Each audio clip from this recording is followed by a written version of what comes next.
بسم اللہ الرحمن الرحیم۔ شروع اللہ کے نام سے جو بڑا مہربان نہایت رحم کرنے والا ہے۔ ناظرین، آج کی ویڈیو میں ہم آپ کو ایک وظیفہ بتائیں گے جس کو آپ نے عشاء کی نماز ادا کرنے کے بعد جائے نماز پہ وہی بیٹھے بیٹھے کرنا ہے۔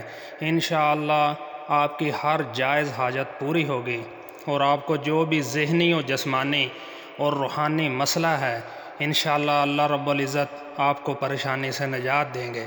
جی تو ناظرین، اب ہم بات کرتے ہیں آپ نے کرنا یہ ہے، عشاء کی نماز ادا کرنے کے بعد آپ نے 11 مرتبہ درود ابراہیمی پڑھنا ہے، مطلب جو درود آپ نماز میں پڑھتے ہیں۔ اس کے بعد آپ نے 41 مرتبہ آیت الکرسی پڑھنے کے بعد ایک مرتبہ پھر آپ نے 11 مرتبہ درود ابراہیمی پڑھنا ہے۔ سارا وظیفہ کرنے کے بعد آپ نے دعا کرنی ہے۔ ناظرین، وظیفے کے دوران آپ نے کوشش کرنی ہے کہ ایک تو آپ کسی سے بات نہ کریں، دوسرا آپ نے سارے عمل کے دوران اپنی پریشانی کو ذہن میں رکھنا ہے۔ یاد رکھیں، آپ نے یہ وظیفہ 40 دن مسلسل کرنا ہے۔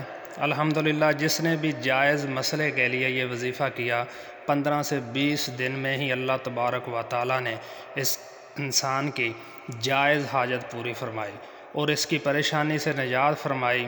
اللہ پاک تمام اہل اسلام کو اپنے حفظ و امان میں رکھے، آمین۔ جزاک اللہ خیرا کثیرا۔